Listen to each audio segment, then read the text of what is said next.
All right, welcome to the Pinkbike podcast. Well, another special edition today. We're in Whistler, middle of Crankworx. We might have some scratchy voices from yelling and hanging out and doing activities.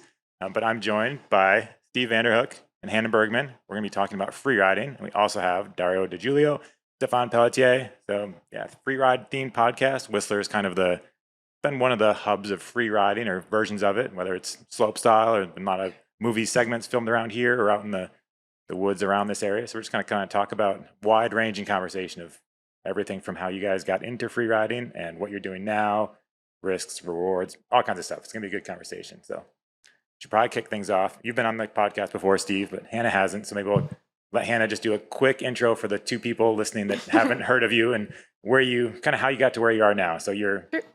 Why don't you take it away from that? I'm Hannah Bergemann. I grew up in Hood River, Oregon, but now I live in Bellingham, Washington, not too far from here.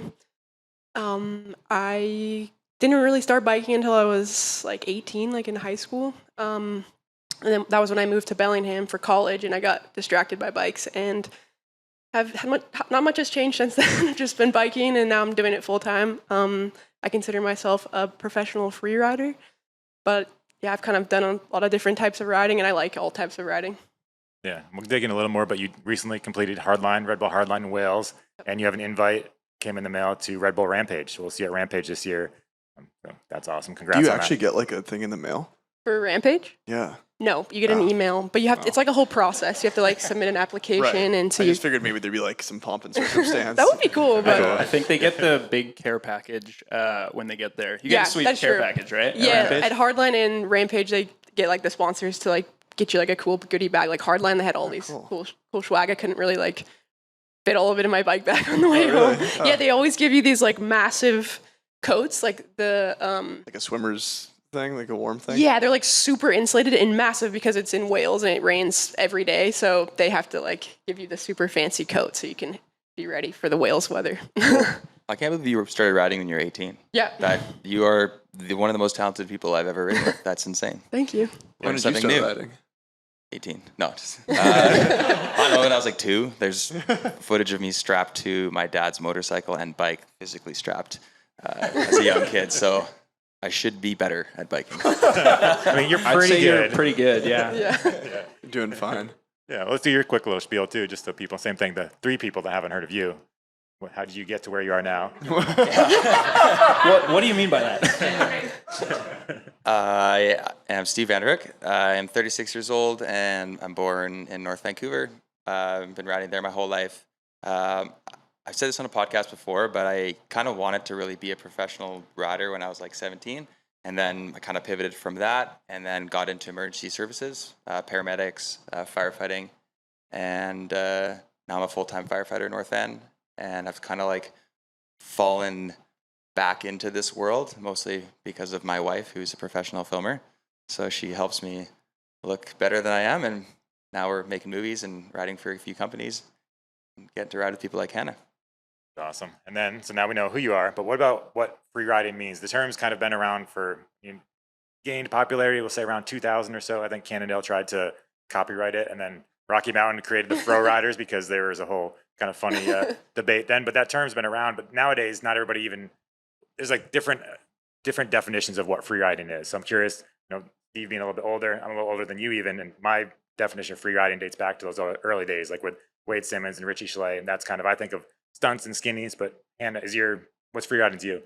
Yeah, I guess for me, free riding is kind of just riding your bike in the way that gets you the most stoked and makes you happy. Like, it can be a lot of things. Like, people ask me what I do, and I'm like doing Hardline and then Rampage and then urban races and random stuff and video projects. So it's kind of just like finding what gets me stoked and pursuing that and challenging myself along the way. So yeah, it kind of just looks like that to me.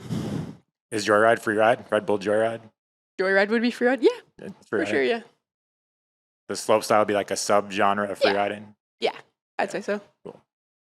Yeah. What's free riding And to you? For me, I've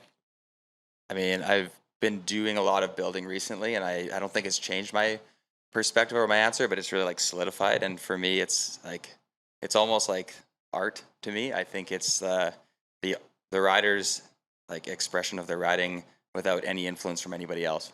So really, I don't really have a good definition of it. Like what Hannah does and the way she builds is like, that's her freeriding. And then what I do is just unique to me. That's kind of what freeriding is to me. And so you just finished a huge build project for that Braga Vestovic video.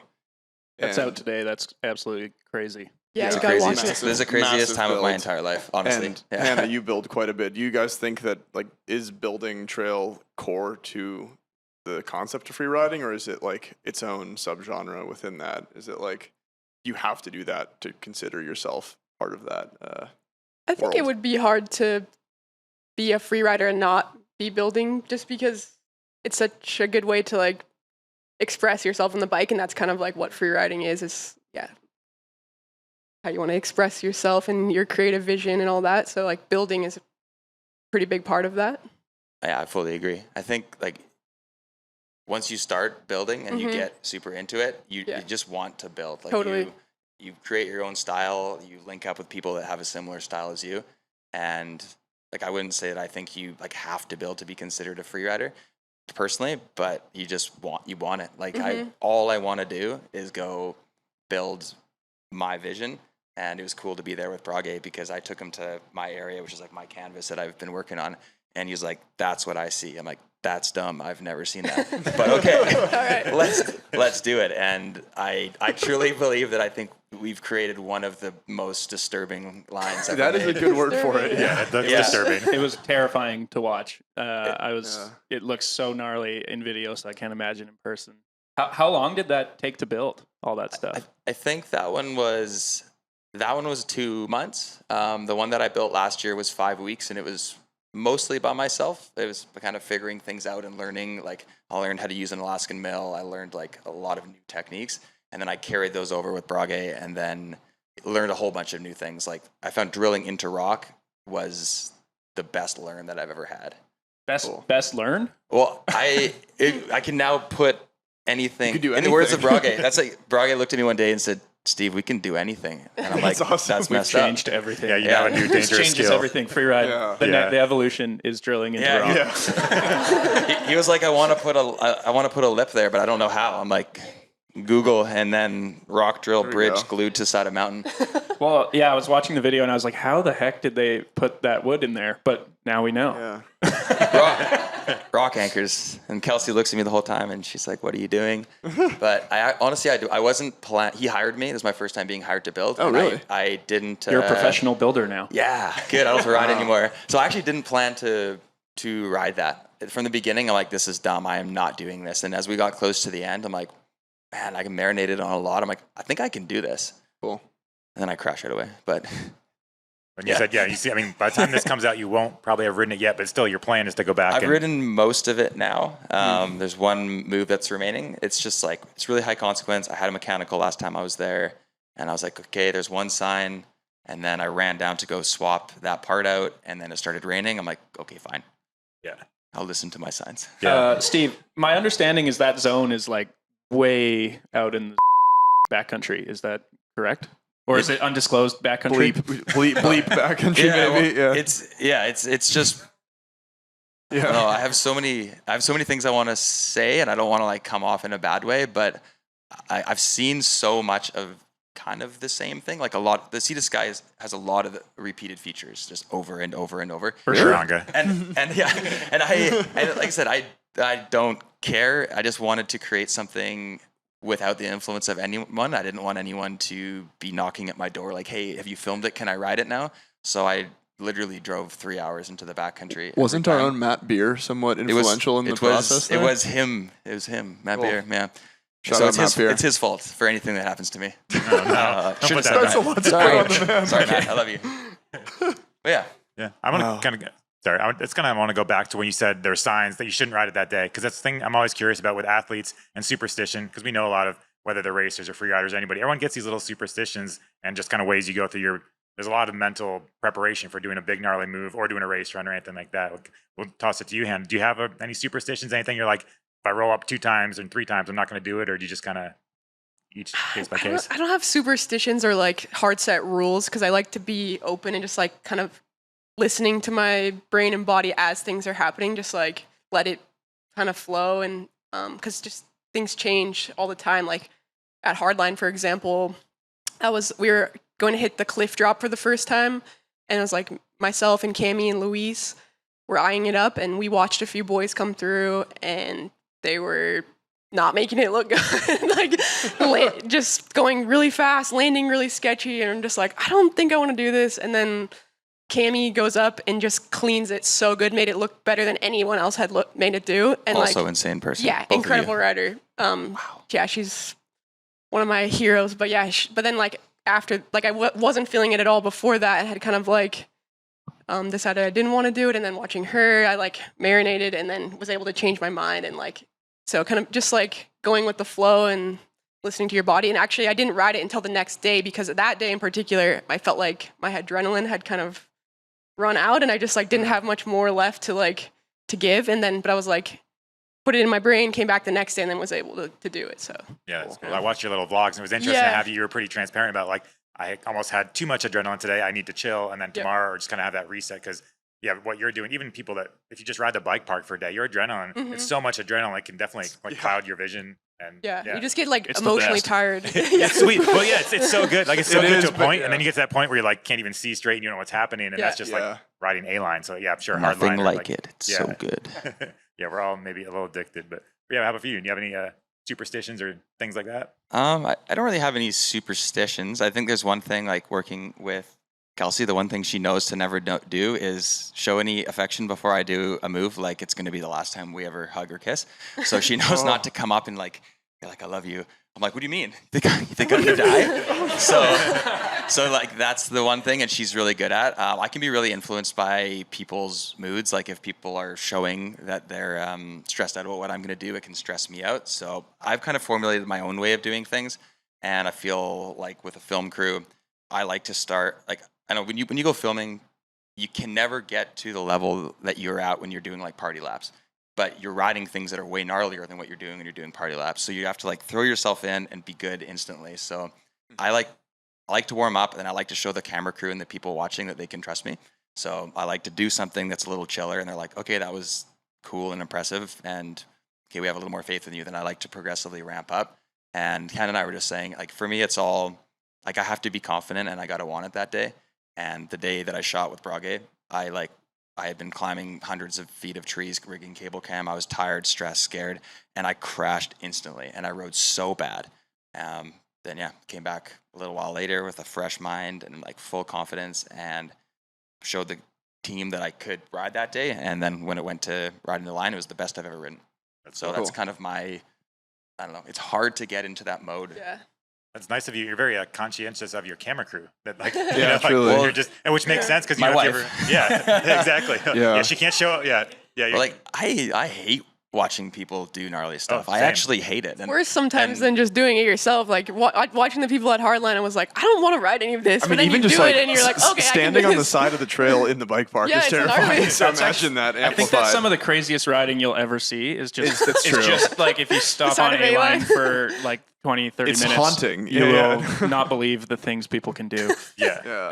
Last year we were filming just some field test stuff in the bike park, so we had to be by the side of the trail for half hour at a time. And the things we saw, one guy just rode by. We're just on a fire road. He came down so fast, and he tried to pass his buddy on the right side where there was no trail. He just wadded up in the bushes doing 30 miles an hour, and he somehow came out. We just thought we saw him die. And this is just a normal thing. And it was just Party laps will get you. Yeah, it's dangerous. Yeah. We should put Max out there to just get some epic footage. The ephemera. Is it a game camera? Just see what happens. I mean, I guess a question for Kelsey as much as for Steve, but is the family band dynamic of doing the filming and the stunts and everything, is that challenging? Do you think that makes it easier in a way? Yeah, I guess Kelsey's not mic'd up, so I got to answer for her. But yeah, it is really challenging, but we have these we have these discussions in the morning. I'm like, you can trust me. I'm only going to hit this if I feel 100%. And I read her body language. I read how she's feeling. And if I can tell that she doesn't believe, I can tell if she doesn't believe in me. Is he accurate? And it's usually because I shouldn't be doing something, and I've walked away from things before. So we've been doing this for so long. I think I love working with her. It's great. Cool. That's really sweet. Give me your tears.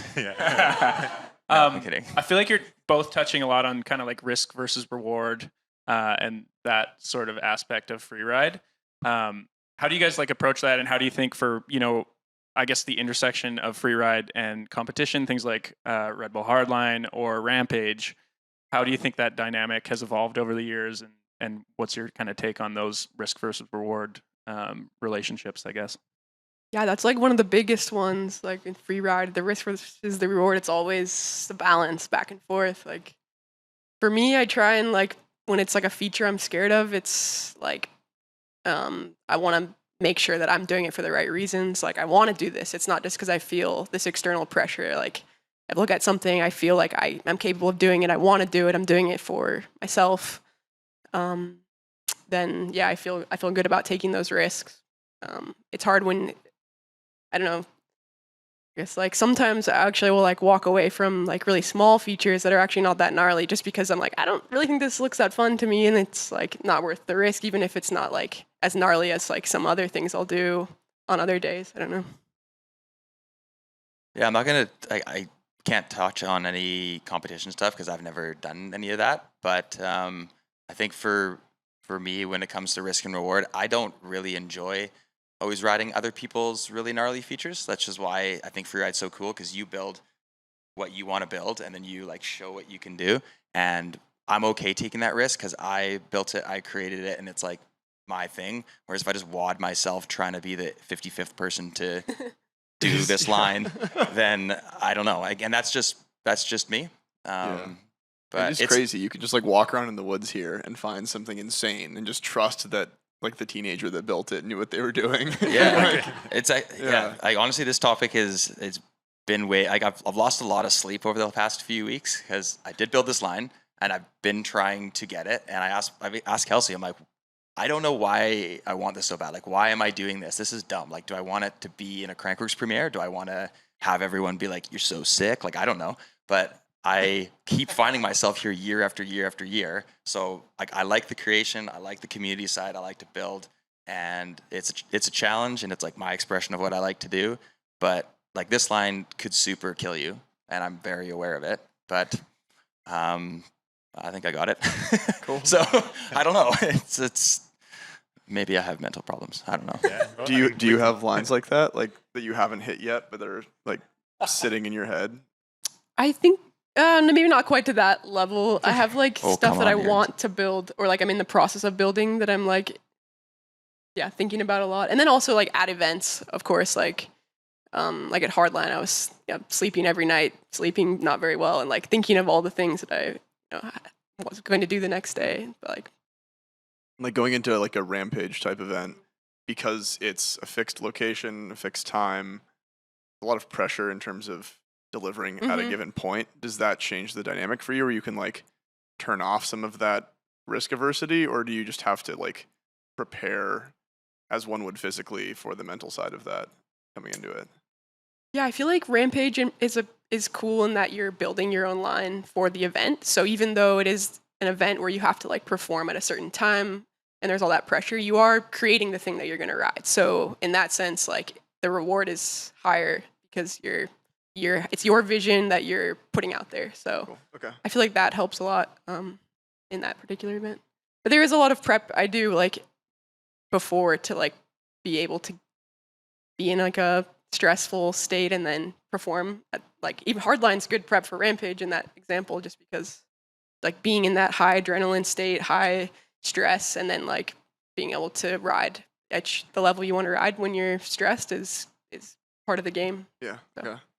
Are you doing just lots of, I mean, not just, but lots of visualization and that type of thing? Like, I'm sure Yeah, you're falling for asleep sure. picturing your run, but do you do meditation or any other kind of like, and does Red Bull provide any resources to help with that kind of stuff? For like, they have Yeah, like coaches? personally, I'll do a lot of like visualizing before I do something that I am scared of. Like visualize myself from the third person, watching a lot of people do it, visualizing exactly what I need to do, like brake, body position, landing. Like you'll see me, like if you watch my POVs, I do like a lot of self-talk even before dropping in, and like, okay, brake, let off. Like I'll kind of have like a few little keywords that like set myself up to then green light send it.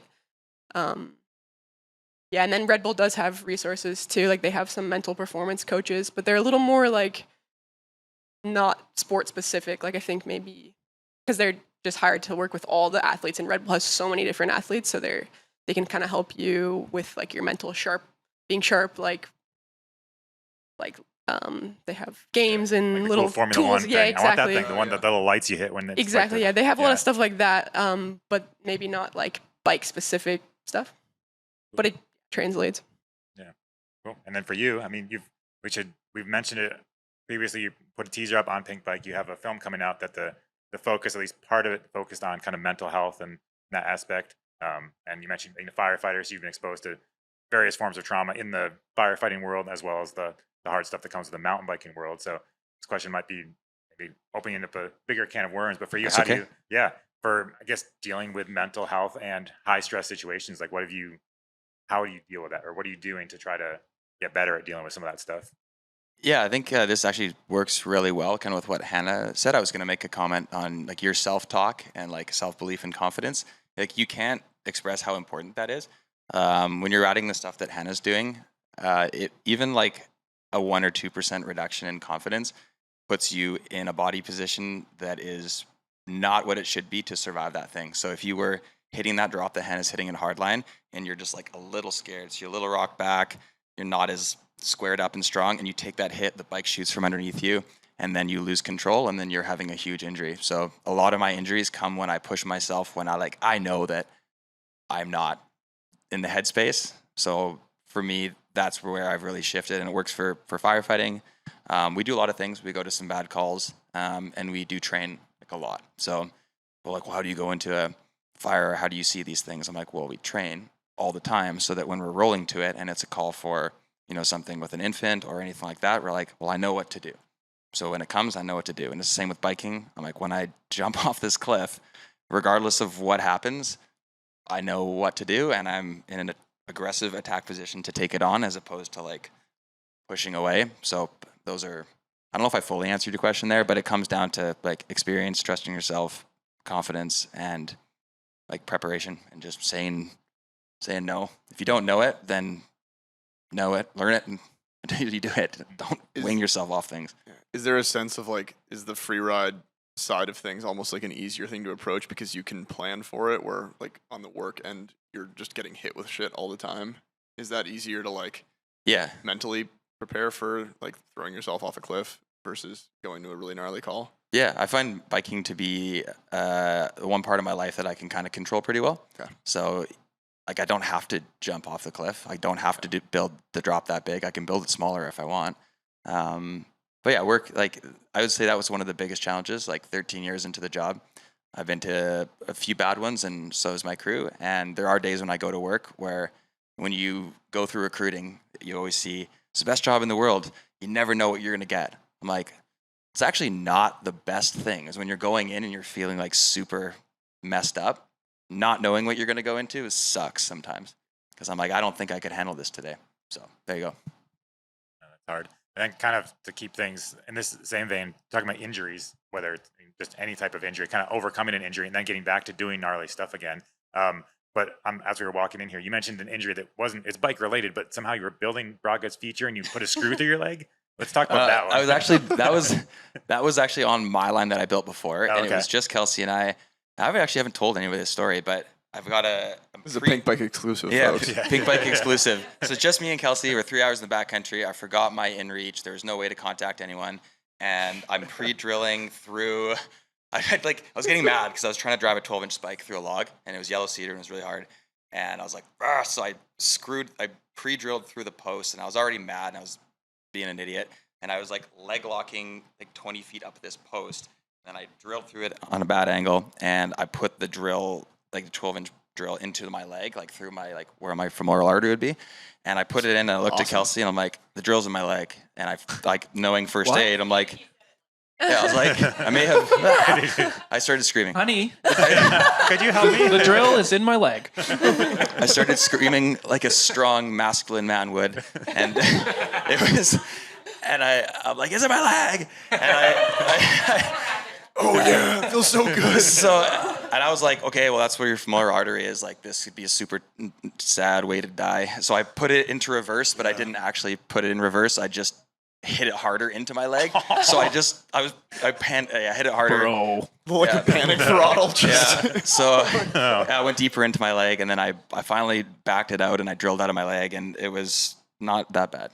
Sick. I did not die. Did it, Yeah, you hear did it. it bleed a lot? You obviously I didn't bleed like a ton. I can't show you because it's not in a Well, you could appropriate show us. area. But anyways, That's on the Patreon. It's a good scar. It's a good because it tore my pants and it just ripped them up and right into my leg. But How many? Because you could see on the drill like how deep you got. I don't know. I don't remember that. Deep enough. We kept building though. Yeah. That's We kept building, and I'm also like deathly allergic to wasps. Like I die super quick. I think I forgot my EpiPen that day, and then there were so many wasps around, and they could like access They could smell that the area blood. now. So I was. It was Wow. pretty. Yeah, that was like one of the spookier things. And then I think we like wrapped it up and I hit it the next day or something. So as you do. Yeah, just normal. Did you need to get stitches or anything? no, it was kind of a weirdo. No, I didn't. Wait, you're allergic to wasps, and we live in a place where ground bees are like a pretty common thing. I don't ride in September pretty much. So Oh, I'm not really? kidding. Do you actually? Like I straight up don't because you can like Okay. hear the wasps. Well, last summer was horrible for them. Yes. So did you usually take the summer It's off? horrific. No, Okay. I just don't ride. Like I can't. Really? I can't Okay. dig. Or if I ride a trail, I don't stop. And anybody that jumps off trail, like especially on Seymour where I ride, like guys are just getting tagged by wasps. I'm like, nope, Yeah. gone. So Whoa. Yeah, Yeah. that's a good reason. yeah. It's an interesting sorry. like hobby choice. Given Yeah. I feel like my stories are too long. I'm talking too No, long, but it no, was that's what we're here literally for. the Yeah, point of a that's the podcast point is to of- yeah, talk exactly. too long. I want Yeah. to hear point the of the story podcast. That about was- when you were digging with Braga and you both got heat stroke. Yeah, we were like pushing, like they had to fly out in like 2 days. We had so much work to do. And he's like going. And I think it was like 40 degrees out and we were just getting baked on the side. That's And like he's- 1 million American. Yeah, and he's like, American degrees. and then he just started like puking. And I'm like, dude, are you okay? He's like, I'm so messed up. I'm like, oh my God, that's so insane. And then he like went off to the side. I'm like, oh, I'll take it from here. And then I started like throwing up, like, ah. And yeah, that was it for the day. Kelsey and Taylor brought us sandwiches and electrolytes and we bathed our bodies in cold water and carried on. Was there water or like a body of water out there close by? It was a rapidly moving river that you couldn't really dip in. Swiftly moving water. I like picturing someone walking through the woods and just coming across you guys, just building like who knows what, some kind of scaffolding and puking and there's a Viking and a shirtless like- firefighter. Like, it almost assume sounds like the sketchiest part of this whole build thing. I Was hate you guys it. building it. Yeah. I don't want to derail this too much. So I'm sorry, Hannah. I'm stealing too much time on the mic here. But No, we got I more have for Hannah so after. many stories from that build. I don't even know if he wants me to tell them because we do have. They're going to put out a whole BTS of the entire cool. thing, so it should be pretty sweet. I don't know if we can use any of the audio because I don't know what we said, but Uh-oh. Probably Yeah. fine. we'll be okay. Just be Yeah. demonetized. anyways, yeah. Do you have any crazy dig stories, Hannah? Do you have any Alaskan sawmill accidents or I don't even know what happened? No, not really. No? Any Yeah, bee attacks? I or- dropped in on somebody one time when we were digging a formation line and almost killed them, but Oh. almost. It was close. Like Oh. Well, all my diggers that were helping me, they were like breaking the line. I dropped in on top of Oh them, God. but nothing crazy. Is it hard? I mean, we live in Bellingham, which is like famously temperate. Is it hard going to Utah to dig in yeah. like insanely hot temps? For sure, and there's no shade. Like you're just exposed to the sun all day. So like Yeah. I just get really drained. Yeah. Okay. Is that something you have to like factor in? I mean, obviously, like Yeah, but you as the can't- athlete, you have to like keep some energy in the tank for the end. but- Totally. You can't really do much about it though, because you're just like you're just exposed to the sun. There's not much you can really Yeah. do other than just like try and have some sun protection and I don't know, get the shade when you can. But yeah, just kind of have to be prepared to be like in the pain game, I think. Damn. On that formation note, you were pretty instrumental in kind of the inception of formation. How was that process and how has it been seeing it develop into full-blown rampage for women last year? Yeah. Obviously you were injured, so that Yeah. must have been tough, but No, it was such a cool moment. Like, I got to be involved with the first formation, which was in 2019, and Katie Holden was organizing that, and she just invited me to come, but kind of was just like, I got something down in the desert. It's gonna be sick. Like, make sure you can be there. And I was like, okay, cool, and had no idea really like what we were gonna do. And so yeah, I went and did the first formation that year, 2019, and before that, I was still like kind of racing enduros, like not really knowing what like what I wanted to do with my biking, and formation kind of like set me on the path for freeride. So that's definitely was like a pivotal moment for me. Do you think the goal was always to get that, like that was like a proving ground? Yeah. Pardon that.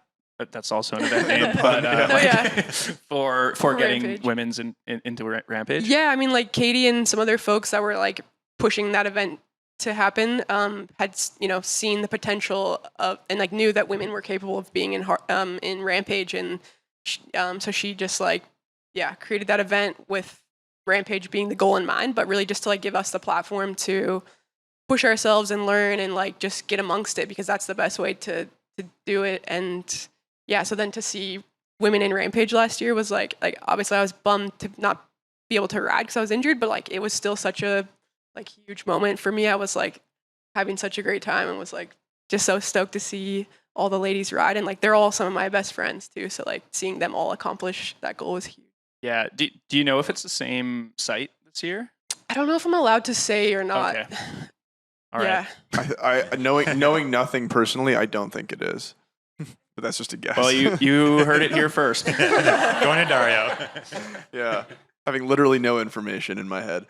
On the injury side of things, like you mentioned, you weren't unable to participate last year in Rampage. Is like, do you find yourself being conservative leading up to events like this, or do you have to kind of keep the like mental and physical acuity high enough to do shit like that? Yeah, I was just talking to like all the girls like that are competing in Rampage with me like about this same topic last week, because we were all kind of like, we want to keep pushing ourselves to keep building momentum so that you're coming into Rampage feeling strong and confident, but also you don't want to take too much risk that you're risking not being able to participate. But for me, like all my injuries have happened on like stupid things that are just like normal everyday rides where I like maybe lost focus or like things that I wouldn't consider gnarly. So in that sense, like injuries can happen at any moment. It's not like you should be trying not to think about it too much, because if it's in your head too much, then I don't know. But on the topic of kind of competition and Rampage, for you, what would your ideal year look like? Do you wish there were 5 Rampages a year and 6 hardlines, or is it nice just having a couple to focus on? I know they keep trying.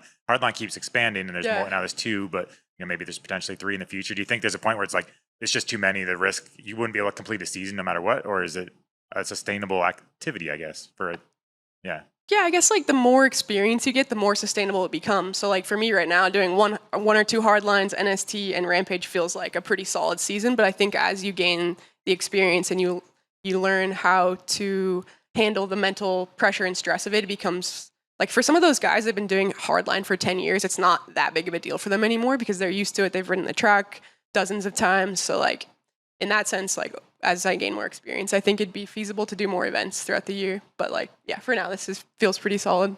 For the record, it does seem crazy that people think hardline is chill for them, which there are athletes that do think it's like normal for them. But then if you see the scope of what they're doing, it's super impressive. Well, all the like so many riders rode the whole track. It looked like the first day. Yeah. Now. Like it was just, they're I guess they need to make it harder. Yeah, I mean that's G. There was an interview where G said they have to make it harder, and I was like, I don't know, G. Do you have to? It looks pretty good, honestly. I guess it's supposed to be hard lines. Asa was his first year ever seeing the track and being there, and he won. So it's like now it's they need the next generation needs something more challenging. It's crazy. Yeah, I guess that kind of brings us. Kids are too good. They're really good. Yeah, you got to get that 11-year-old kid out there. Yeah, Stefan and I followed that 10-year-old kid West down Whistler. It's crazy because he's doing things that no one really does, and then.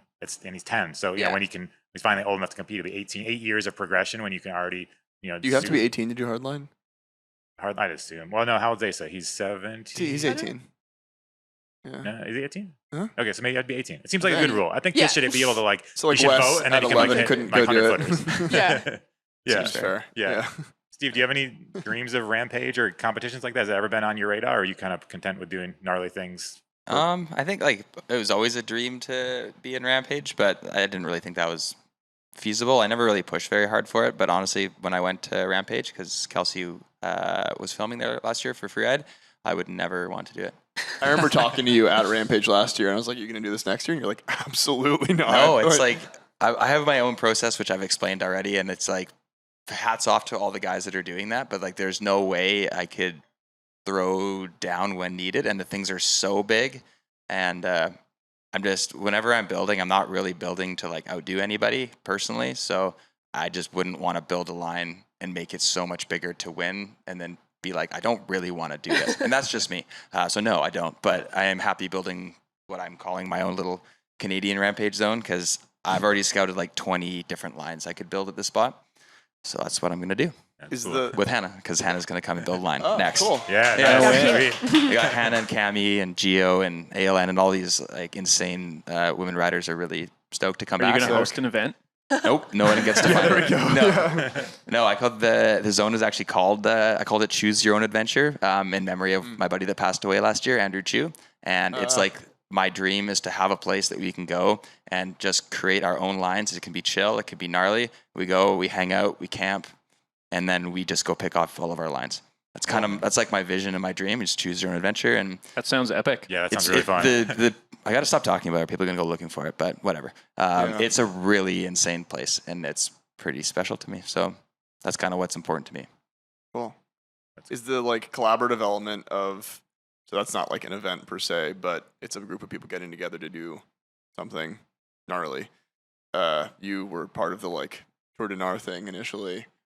Is that, do you like that trajectory of Freeride? Is that like, let's say like group activity element of it, something that you think pushes the sport, or is it too much of a like ego driven Instagram fest. Instagram fest? Yeah. That is a tough answer. I can't answer for everybody's intentions, but I think as long as your intentions are to just go have a fun time and progress safely with your friends and back away, but that can never be possible for everybody. And be it like age or ego, or like are you trying to get a sponsor? Are you trying to be famous or trying to go viral? But those events, like, you don't get enough time to properly do your process of like, okay, I'm doing my run up, I'm doing this. So I can't say I don't like it, but I do see through even the Tour de Nar that it just was like kind of unsustainable, because there's 50% are maybe really dialed, and the other 50% are like, whatever, let's just wing it. Well, it kind of ballooned too. this. Yeah, it got big. So yeah, like you and I did the first Tour de Nar, just the two of us. But yeah, I don't know. I have my opinions, and they're not.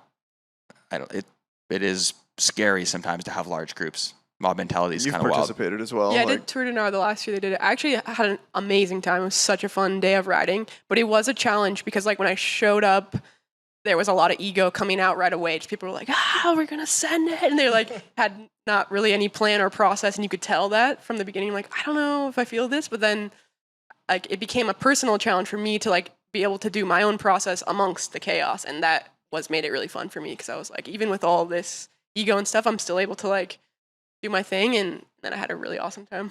Yeah, I really like seeing all the community freeride events that are popping up, like your event and all the events. I think like if you're going to do something of that popularity in front of people, you just have to have a bit of a vetting process. Like, you do have to be a little bit careful who you bring out, not to be exclusive or anything, but you just can't have people thinking that is their way to become famous. It kind of puts everyone in like an environment where they might do things that they wouldn't normally do. Yeah, which is, I feel like that event in particular was quite polarizing amongst people I talked to, just for like, it's super dangerous and maybe a bad idea, but also, like you said, it was really fun and it is cool. So it also comes down to like knowledge of terrain. Like me and Hannah have been riding this type of stuff for our whole life. So like you watch Hannah and she can stop on a dime on everything I ride, like with her. And then someone else maybe has like infinitely more style than me and can go bigger, but it takes them 4 times longer to stop. And the only way to survive these lines is to stop on a dime. So they're like, I'm an insane rider, I can go big, and then they go and they explode. I mean, and it's a testament to the danger of it. Like, you got hurt on a line you built. Yeah. At Tour de Nar. I really got hurt. Yeah.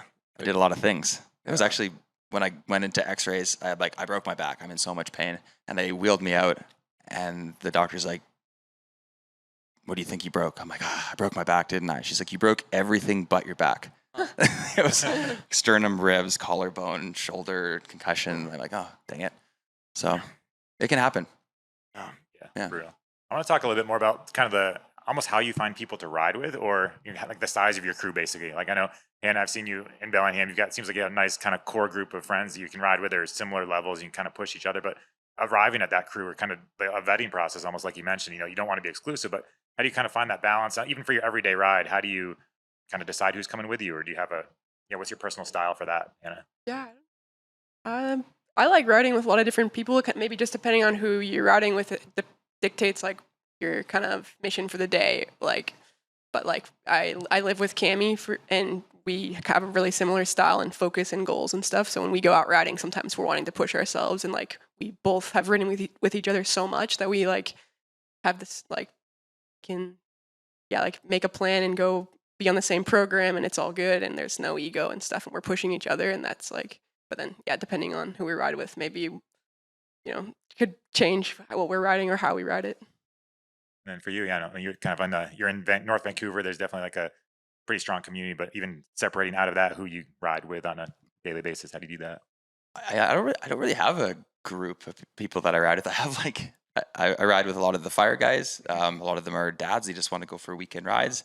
I have a lot of buddies that I've made just through like social media that have reached out. They're like, oh, I'd love to learn from you. I'm like, oh, you want to go today? I'm like, oh, okay. So I just go out and happy to mentor, happy to coach. I don't really like being there to mentor people sometimes, and they're like absolute pushing of their limits because it's very stressful. So scary. But I do have my very like small core group of people that I would trust them 100%. Like Hannah, if I'm with Hannah and she's like, I'm doing this, I'm like, yeah, I have no concern. I know you're going to lace it.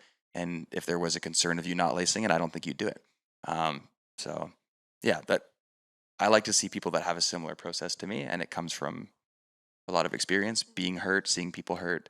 And as you get older, you eventually, your group maybe gets smaller, but More dialed, hopefully.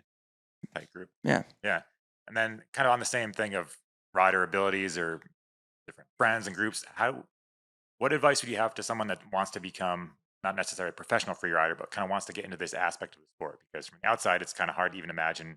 Like, you don't just go from even just riding the bike park to bringing an elastic sawmill in the woods and building the gnarliest stuff ever. But if someone wants to even progress or just kind of transition into being a free rider, what would you say, Hannah? Because you've kind of, I would say, just to kind of set the stage. I remember when you moved to town to Bellingham, you're a good rider, but still, it's just kind of like an advanced rider. Just lots of people with that, and all of a sudden, your progression just skyrocketed, and soon you were just doing the gnarliest things. And now, obviously, you are doing the gnarliest things. So, is there anything that led you to that, or any advice to have someone? I mean, that progression is impressive. Yeah, I feel like what I like to tell people is to just like try and pursue the things that get you stoked and make you happy, and like because progression comes along with that. Like if you're having an awesome time on your ride every day, like you're progressing, like, and the motivation to ride every day, like being able to ride super gnarly stuff comes from all that experience, and being motivated to ride every day comes from being stoked. So like it all kind of links together, and like I didn't really like have a plan to become like a gnarly rider. Just like I was just so fired up on riding like since I've gotten into it that I just kind of the progression came naturally, and I think that's actually kind of a key thing. Yeah. Advice for budding free riders out there? That I don't have any really great advice, to be honest, because I don't even know how I am here or how this happened. But I think I get a lot of guys that are like, well, I got hit a 40-footer. I have to go hit a 45-footer. I'm like, you don't have to, but maybe try to do something like different and creative and unique. And even saying that, like, I don't want someone to go out and like try to do something that they don't want to do, but just like doing something different and expressing yourself can be very unique and interesting for people. Like that's how you can stand out. But also like show up to trail days, be a part of the community and dig. Show up to these events and volunteer and just get to meet people and start to ride. And, that I think will be a good avenue for getting your face known. Like, look at all these guys that are like some first timers at Rampage. They got Hayden Zablotny and Aiden Parrish. Like they hung out with these guys. They went to their events. They were the little Groms. They've slowly worked their way up. They just don't try to bypass the steps, I would say. Like, don't just like, I want to be famous. Right. Yeah. Don't just go to like the jaw drop and hook off. We need like you don't want to be a viral clip that is remembered for a couple of days and then never remembered. So there's a huge saturation of content and riders now. Is that like, is the saturation thing, does it make it harder to decide what's worth your time? Or in a way, does it like help you separate the good nuggets of like, oh, this is a worthwhile project, this is not? Yeah, for me it has. Like I feel like there's been a lot of I don't want anyone to like come after me and get mad at me, but like there is a lot of things that are very similar. But yeah, it's really like helped me be like, well, I don't really want to do that. I've seen a lot of that. I want to do just what I really believe in. Sure. And right now that's this like community mental health documentary project that I'm working on, and then creating a zone where people can create and push their limits. So those are like two things that I haven't seen a whole ton of, and like I'm going full at it with all passion. And yeah, that's kind of how I pick and choose. I have a question for both of you guys about what do you think the state of Freeride is right now, and kind of, yeah, like, are there opportunities out there for riders? Is there money in it? Are brands supportive? Can you like make a career out of it? Yeah, what do you guys think? Yeah, I feel like the level is higher than it's ever been, but then also there's probably more opportunities than there's ever been. So I think it's in a pretty cool place. Like for the women especially, like we're just getting more opportunities and the growth is like been exponential the last few years. So yeah, it feels pretty positive. Great, Steve. I don't know how to answer that question very well. Yeah, no, I don't know. I think I just mirror what you said, to be honest. I think for me, the most exciting thing was being at Rampage and seeing the women compete for the first time. That was potentially one of the coolest things I've seen. Kelsey was filming it, and I just got to be with them all and watch them digging, and that gets me really excited, is the opportunities that the women are having and seeing them just absolutely crush it. And then, yeah, the young kids that are out there. As far as opportunities, I don't know. I mean, it's definitely, the mountain bike industry is in a bit of a difficult place. Making money that would be sustainable for a living is challenging. And then if you are not making a good living and you're like, okay, I have to go do the gnarliest, craziest thing now, then you set yourself up to maybe get hurt doing something that you didn't want to do. So realistically, I don't know. I wouldn't say the mountain bike industry is in the strongest position, but there's also a ton of opportunities and the community is insane. So I don't know. I mean, and you two are in, like, I'd say, my perspective, like very good positions on the opposite ends of the spectrum, where you're supported by an organization that's like as invested as can be in the athletes, and you have a job outside of that. And so it's like you know, but like you're both making a living doing it very differently. When are you And gonna it's get a job, Hannah? Yeah, I mean, like they're both jobs, but I'm just saying, like, it's a very different approach to like how one might make a living doing the thing. Yeah, I think, like, I love my job firefighting so much, and that really gives me the opportunity to play in this weird little pro career thing I'm doing, but do it exactly how I want. So I don't know. I like it. I had a job, like a real job, up until like 1 year ago. So it's actually my first year being like full rider. Oh no way! I didn't know that. Does that change the like stress for you at all? Like, do you feel like more pressure now? I don't, but I think I was hesitant to leave because I thought I would feel more pressure if I like committed, you know, fully to being a professional athlete. So I was like kind of keeping my foot in the door, like having this job. But then once I like finally made the leap, it was like, oh yeah, this is awesome. Like now I can fully focus on all these things I want to do. What was your other job? I was working at Transition on the marketing team. Oh, sweet. So it's kind of like a complementary role with being an athlete. So I didn't feel like I had to go do this other thing. I'm going to sponsor myself. Yeah. Yeah, I'm writing the budget for this year. This Hannah Bergman lady is a great investment for the company. Yeah. Exactly. I think, yeah, I have a lot of respect for how Hannah does it. Like, she manages athletes. She's super involved in the community. You build like that. If I had to say, would be like the ideal athlete for a brand. Like, it's what you're doing. Like, it's actually insane. Yeah, so honestly, woo! But no, you got to do more. Brands tell me you have to be more than just like an insane rider. We actually had this conversation yesterday. The times of a sponsorship being a reward for being really, really good is sadly not really around anymore. You have to bring like a personality, and you have to be involved in the community, and you have to be willing to build those up around you.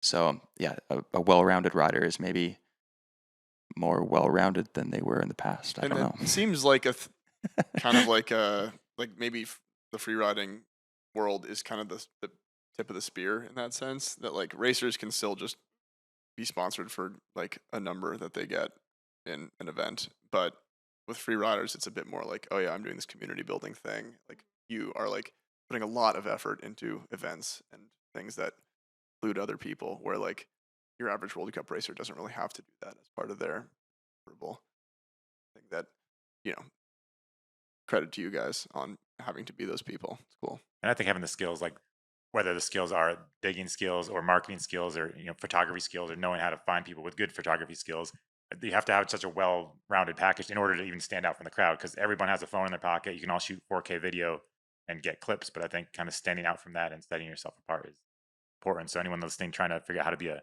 professional free rider, maybe learn how to be really, really good at editing video, Super how to true. take photos, how to write words, how to I feel read, like, like the important skills. Yeah. But like Still working on reading. yeah, it's hard, but you worry sometimes because you do see a 10-year-old kid that all of a sudden, Yeah. if he gets sponsored or someone like that, and they just forget to have maybe just a The slight rest. off ramp if it doesn't all work out, or just to have a more well-rounded thing. I feel like Seminook's like a good example of that because he's like the GOAT. He's like one of the most insane riders in the world, but he also is like so involved with the like art and media and content side of it. Like for all those insane videos he produces, he is helping direct all of that and like that's his vision he's bringing. So like having those skills on the like having an eye for videography and photos and just like the artistic side of it also complements your riding and can make you stand out. So yeah, all these extra skills are helpful. And just hop in a rally car and drive really fast. Yeah, too. we just do that too. No, I think we'll talk a little bit more, but and start thinking in your brain. We're gonna do a music corner because we usually do that for the podcast. So just think of what you've been listening to lately, and we'll do that to wrap things up in a little bit. But I just want to.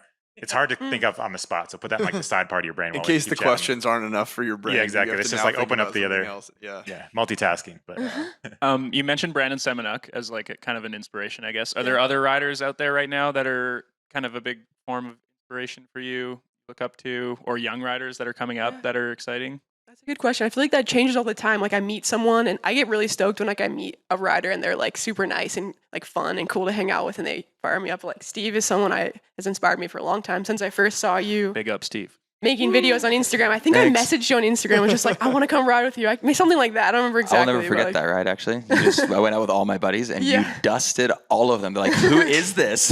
Like, you're just, that Squamish day I think we had Oh, yeah, with Jason. Yep, totally. Yeah, insane. I was like, this is insane. So, yeah. I got to give a shout out to like the girls I ride with too, like Cami and Louise at Hardline. Like those girls are just like such inspirations for me. So Are there any that you like that no one's heard of that you're like keeping an eye on? Angie Weston. Yeah. Sure, but I'm in doing my own event, Hang Time, in a month, and I'm inviting a lot of like up and coming girls. So hopefully that will like get some of those girls in the mix. Cool. flip that question to you. Who are you? Yeah, you have your eyes on? Who? For riders, like I would say one of my favorite riders is Caleb Polanco. He's Caleb is very quiet on social media, but all he does is dig. He gives back to the community. He works so hard. He's so gnarly.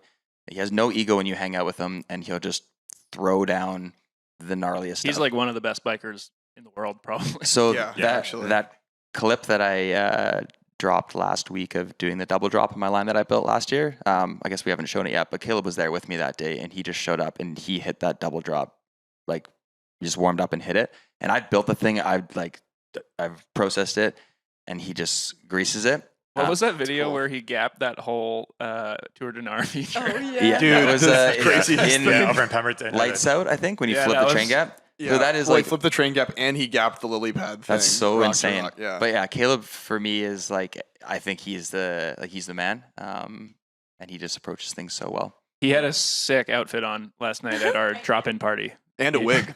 Yeah, he Yeah, did. not- I not didn't just recognize clothing, him at yeah. first. He looked. I wonder what it was like to be there. I wish I could have been there. Wait, what happened, Steve? I can't talk about it. No comment. No comment. No. We can let that one just like yeah, that's good. exist in the ether. Yeah, exactly. Just float around. For people that did miss it, we had Steve Romanuk DJing, and it was kind of a throwback to the early days of Freeride. Or maybe that's like second gen Freeride kind of, but the reality TV show. So those guys are still around. It was kind of Did either of you watch Drop-In growing up? I breathed drop in. So There was to like get, very Damn. different answers. to get I don't know. I ran into Dylan Tremblay today, and I remember when I got the follow from Dylan Tremblay last year, I'm like, no way. that's Insane. huge. And then I just hung out with him today prior to the podcast. I had a similar. He was at the dirt jumps where I live Yeah. one time, and I saw him from like a way away. Did a tabletop, and I was like, "That's Dylan Tremblay." Oh, like you Yeah. recognized like the body like shape. from like yeah. 100 feet away. I was like, "That's Dylan Tremblay." Holy crap! Wow. And then I went up to him and I was like, "Bro, this is crazy, but I used to watch you like a lot on TV." That's awesome.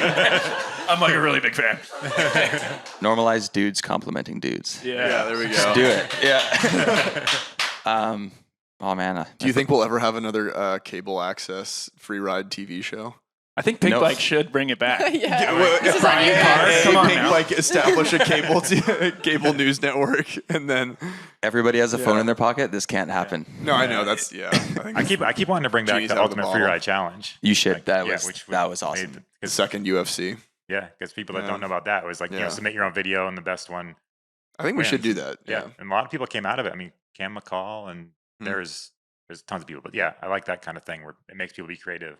Submit it, you vote. Totally. I think that I love that challenge. Let's put that in the ether again, and Hmm. maybe someone can make Only it there happen. were a big mountain bike publication I know, company. yeah. I mean, yeah, that'd be hard. This Certain big mountain things bike like that. publication company did do a reality show once, but it was True. more about racing Yeah. and not I know, freeriding. but so- I'm thinking, yeah. yeah.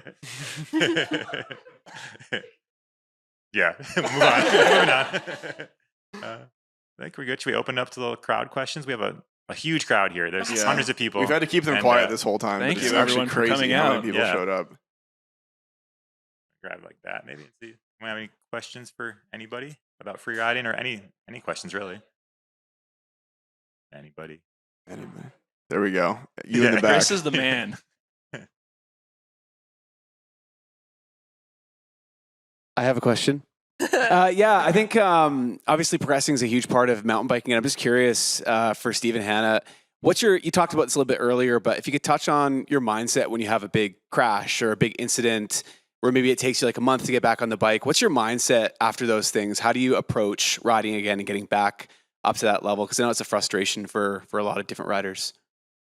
Yeah, that's a tough one. Like for me, if I have a crash, and then I'm fine. Like I try and like instead of getting mad at myself, I want to try and like use that as a learning opportunity. Like, okay, here's what I did wrong. This is how I'm gonna correct it. Move on and like not linger on the frustration. But then if I do have an injury, my process has kind of been to like let myself grieve a little bit for like some amount of time. Like process that I'm gonna be on the couch for however long, or I'm gonna miss out on this event that I've been looking forward to. But then after I've given myself a few days of that, like try and just switch into like productivity and like really just do everything in my power to like just do what I can in that moment. So when I injured my ankle last summer, I grieved that I was going to miss Rampage and was like letting myself be upset about that, but then kind of went into healing mode and like did all the things that I need to do, like sleeping really good, eating well, doing meditation and like visualization of what I need to do to get back, training in the gym every day, but like, and then that helps me just like have a goal and a focus and not be like just bumming on my situation. That's solid. Yeah. Really. I've actually hilariously been getting this question a lot lately. And over the last year, I think I've had like 10 different moms message me about their kids being injured. And I've sent them minute-long self-tailored videos to their children. It's like a version of Cameo. Yeah. Really? This one lady messaged me. She's like, my son's all messed up. And could you like speak to him? He's in like Alabama or something. I'm like, okay. So, but my process for that is like, I just take many, many steps back. Like when I crash, you like are frustrated with yourself. You said you grieve it and then you want to get right back to that level. And that is the worst thing that you can do. Like you need to start back at the foundation or even a few steps back and just slowly build that. If you try to like jump on the bike and get right back to that level, your confidence and nothing is there properly. So I've had guys be like, I can't get back to that level. I'm like, well, stop worrying about getting back to that level. Like, do you like mountain biking? I love mountain biking. Just go ride your bike. Like ride your bike.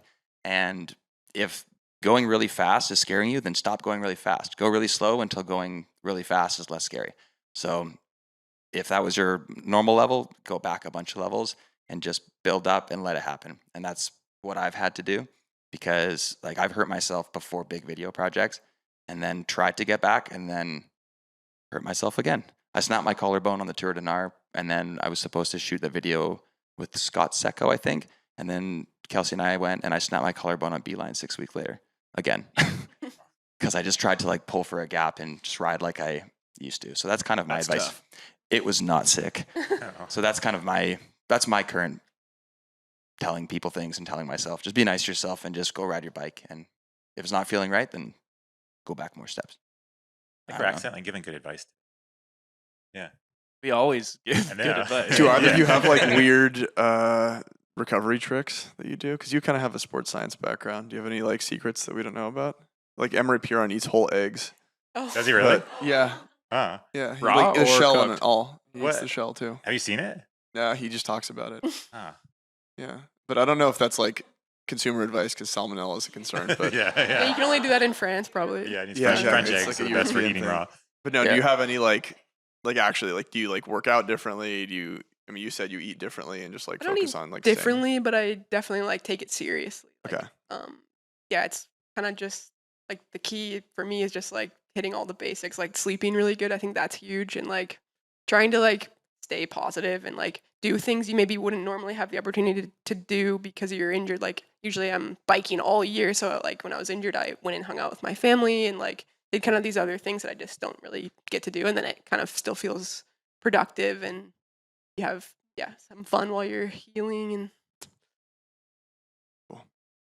I've been pushing for, I think, like when I'm injured, getting hour-long back massages from Kelsey every day. Oh, Like, I yeah. think That's good. it's like Nice, yeah. I Does think your it's like insurance cover so good for my healing. I'm kidding. Although you've been pretty good sometimes. No. Yeah.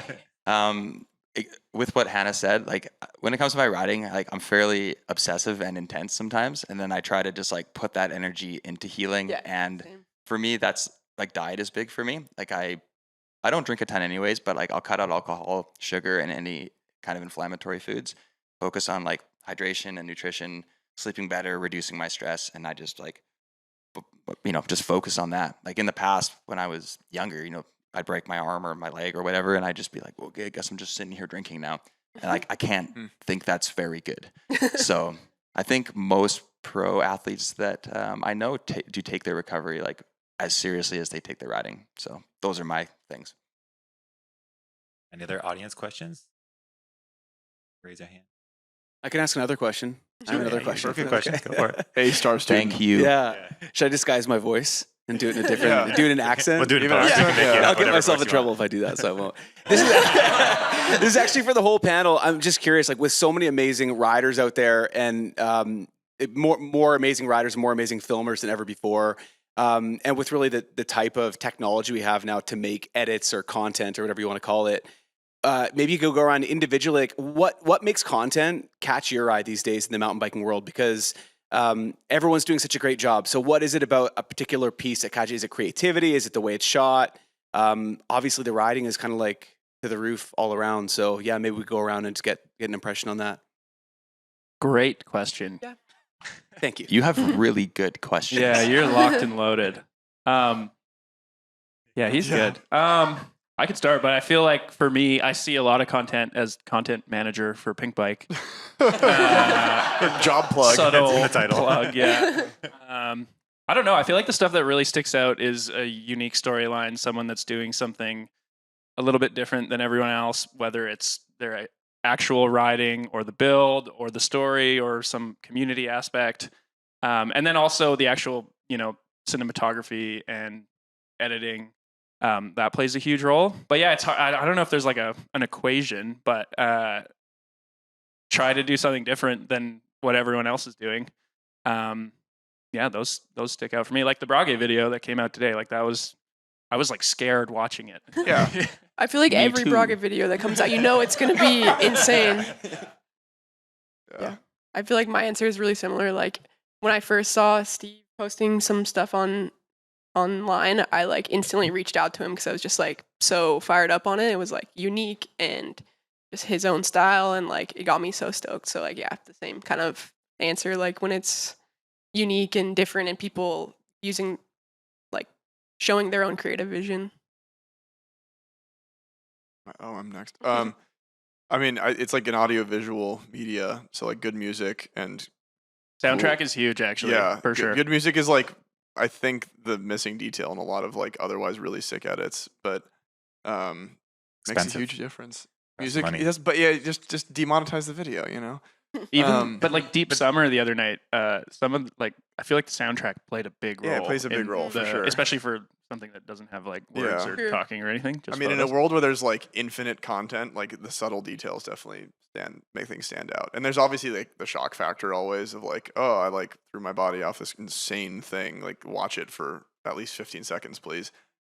You do get like plenty of that, but I think you can kind of lull people in with like otherwise well produced things, or like shitty produced but compelling. You know, like a great time for my annual plug of Zoot Space, which is like a half an hour long street ski edit that's like really It's kind so of good. poorly filmed, and like it's like the skiing is sick, but it's just like it holds your attention for half an hour because it's like interesting and unique and it has good music. So Yeah, I think other than just like the most banger cinematic edits, like for me, I like the authenticity in a story. Those are what I like. So I like to see like our film, that the documentary thing we're doing was spurred by just how much I like BTS stuff. Like I like seeing the process of how you got there, and when that's kind of integrated, like how I thought Brage did his video last night. That it was like showed some of like the canvas before we started building, and then the riding and the crashing, and I like to see a story. He didn't yell at the camera enough. He didn't. You go, should "Oh, have Wait, seen Yeah. can I ask a, That's my a- hiking some grunts. hilarious yelling videos from that. can I ask a BTS question on that video? Did you film all those crows, or were those like artificially superimposed? To be Like, honest, there's like a lot of like bird in sky shot. there was a lot. Oh, Like, there's dude, it's a sick place. There's There's a lot lots of of crows sweet, out there? sweet birds and crows Damn. and eagles and I'm gonna come hang out and just look at crows. Yeah. Well, Dario, you could build a line. yeah. Crow line. It's just Yeah. like a good place to see as many crows Yeah, as you're next. possible. Yeah. There's Yeah. almost no riding involved. You just call it the crow's nest, and there's just like a There you little go. platform, and it'll be nice. Yeah. Yeah. But yeah, we're in a world where it is hard to produce something new. Like I want to see a story. So that's me. Good. Yeah, I think mine goes to kind of like what you said before of not doing the same thing that we've seen before. Like the amount of bike videos that my brain has seen in the last 25 years is probably not a healthy number. So it needs to kind of stand out to grab my attention. So, and I've seen a lot of the same zones filmed over and over and over and over and over again. So yeah, somewhere different. Or if you're going to be there, you do something different, whether it's a foot plant or I don't even something little to just give it your own style. And yeah, I think I kind of like the more raw edits where it's just someone like it stands out on its own. Because again, with the technology, you can make your stuff be so overproduced and so fancy and then put out the most mediocre edit ever and it looks nice, but you're like, that person's not doing anything. So that's my own taste. I think I've gotten in trouble on the podcast before for saying my video taste. But I just like seeing things that are different because I see so much just as part of my job and being fully immersed and addicted to mountain biking. So yeah, just different creativity, and I go with the music too, and just something that stands out a little bit because it's nice. I think we moved away a little bit from that kind of like 2010s AWOL Nation, and then every video had, you knew, it almost turned into just the full trope of you put the goggles on in slow motion, and then you put your helmet on and you get out of bed. Well, first it starts obviously with getting out of bed, you hit the alarm clock, and then you go, you stay in your shoes. Like it's the whole thing. And so many came like that. Every VOD when we did video day on Pinkbike was like that. It's like, this has to stop. R.I.P. Yeah, we could Yeah, bring it R.I.P. back maybe, but everyone has Instagram now. So, but yeah, so be creative, cool music, good stunts. That's my number one pet peeve, and this may be what gets me in trouble. I hate trending audio so deeply. The worst. I've heard you Like- say that before. I've gotten in trouble with it before, but just like if you saw someone make a sick video with that song and then you immediately went to make your own sick video with that song because it did well, anticipating that yours will do well, please don't. And even if you're doing like TikTok or Instagram or that, because it But that- shows what's trending, scroll further down. Don't It just pick the first one. 'cause But it that's- is the sad thing though yeah. that like in order for your stuff to do well though, you almost have to, and it's like sad that is the way that it is. But whatever, robots. don't cancel me. Whatever. More the reason to not do it. Push back, poke the thing. Yeah. That brings us to music corner, I think. Oh, Wanna hear perfect. Wait, I have segue. one more tiny quick one. No, go for it. What's the craziest thing that's happened this Crankworx so far? Yeah, I've only been here for Oh, like true. 24 Sorry, that's hours. not fair. It's about to happen probably. Oh. No, the whip off was pretty insane. Whip off's always Hayden's hits, lips you know, are they're talked about insane. Hayden before, but his Dude, lips Hayden's are ridiculous. so sick. Yeah. I'm so happy he's in Rampage. Yeah, that is one of the craziest things I've seen. I've Nice. also been so busy. I actually haven't Yeah. like seen a lot of things. So man, All right, fair. Okay. Been pretty mellow. Chill Crankworx. Nice. Cool. Well, now let's do music Okay. corner. Yeah. What are you listening to, Hannah? Or it could be any like music you listen to get pumped up, just something that. like- Well, since I have a Latin influence in my household, I have listen to a lot of Latin music. Yes. So It started with Bad Bunny, and now we've like branched into like further reggaeton genres and I stuff just like found out who Bad Bunny was when Yeah. I watched Happy Gilmore 2. Oh, all right. Is he For the record, yeah, Stefan lives on an island, so it's literally and metaphorically?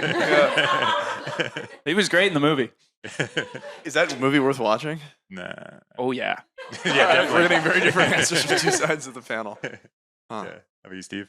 Yeah, with my point earlier, when you're filming and you have to do something like super insane without warm up, I'm usually a pretty mellow guy, so I have to like kind of create that like excitement that you get during a group ride. So I usually listen to just In Flames or Parkway Drive, like super heavy metal. And on the radios, when I'm getting ready, I'm up at the top of the line. I'll usually like cue the radio, and Kelsey can just hear this horrific Yeah. screaming people. And it's not even the music I listen to most of the time, but when I'm trying to, you know how it is, like, how do you get stoked up to go ride something when there's no friends riding with you, there's no one with you, and there's no warm up? I find the reggaeton works really good. works 'cause for it's you? like Okay. it gets you like Gets you moving into, and like- dancing, and you're just Yeah, like, yeah, okay, the now I'll groove. have a good vibe, and then There you you're like, go. okay, I think- I'm feeling good. Let's go. Steve's just It works. No, I'm mashing his actually, way down the I'm actually the opposite. I'm not like a helmet smashing guy. I like to listen to like the craziest music and then bring my like using breathing techniques to Yeah. slow myself down. So I like some chaos in the brain, but like calm myself All down right. fully. Yeah. And then when I press pause, brain's all zenned out, but it's kind of all messed up as well. And you're like, then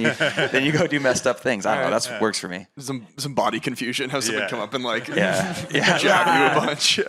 Yeah, working with Brage definitely like turned me into more of a psycho as well. So that guy's His The music level- tastes too are heavy, strong. We listened to Very like Norwegian metal for 2 months straight. Yes. I could tell Kelsey's like, oh my Good god, for the brain. Yeah, no, best time of my life. That was insane. It's cool. awesome. I think that's brings us to the end. Thanks What's for your joining us. song, Oh, Kaz? so much. Lately, the Big Thief has a new EP out. That's pretty good. It's pretty mellow but nice. Like that woman, the lead singer's voice is amazing. So Big Thief will be mine. I also like heavy stuff, but it's not as heavy as last 2 weeks ago pick, but it's pretty mellow. Some but nice. Adrian Lanker is pretty good. Yeah. Yeah. You have one? No, I was trying to think. I was listening to Akon the other day as a joke. Oh, Locked Up. Dude, Locked Up. Yeah. And it was great. I have such a soft spot for Locked Up. That song, I don't know why. Yeah, That's let's so do good. that. Let's do that. Yeah. I don't remember all the names, but that sounds good. That's high school for That's me. the one. Yeah. High school dance floor music. Yeah. I think the one I was Sure. listening to had a bad word in the Oh, song name. but Maybe. Anyways, Also, Fetty Wap is good too. Yeah. true. That Mhm. reminds me a lot of like Crankworx 10 years ago or something. Yeah. Anyways, Dario? I've been doing a lot of like rap recently. I'm gonna go back to just like loud, noisy rock and roll music. There's new OC's album that's pretty good. They're just dropping singles right now, but it's gonna be good if you like listening to like radio. It's kind of you might like this Yeah, if like trying Radio to like Static, if you freak, want to, freak like- yourself out yeah. a little bit before Me and doing Kelsey are gonna something. go listen to it right now. She's Yeah. gonna love it. Yeah. She hates it. We have been talking about how to bring like more music to Crankworx because there's not a lot, and so I'm trying to subliminally, or not subliminally, I think- manifest Put it in the Wu-Tang. ether. I want Wu-Tang to play Crankworx. I mean, in the I think we future. aim low. Go Agreed. for like no like aim high. Red Shop Union Yeah. See, again. I think we get like the bands that were in like Freeride movies like 15 years ago But that are we've like done that, maybe now like not fully washed, but just like they're not playing a lot of I want aim high. It's festivals. Vail. Like, They I have want one. like Damage Plan at. What about Yes. Megadeth? We got Megadeth Yes. out here. I think that would be sick. Yeah. Or Megadeth. Yeah. Yeah. We'll see. Yeah. Yeah. Next. If anybody next from Crankworx, we'll see what Damage Plan happens. listens to the Pinkbike podcast, Yeah. get in touch. Yeah, or Megadeth. Yeah. Cool. Thanks for joining us, and thanks for everyone that's listening. Thanks for the people that showed up. She will do this again with a little bit bigger crowd, but appreciate it. It's weird. I don't think we can fit any more people in this space. pretty It's pretty crowded. maxed out. Yeah. It's a shame we can't get video of the crowd, but Yeah, you but know, they're- it's, It's all right. impossible. Forever. So So far. Yeah. We don't have lenses. Yeah. So that's it. Pinkbike podcast. Catch everybody next week. Bye. Thank you. Thanks, guys.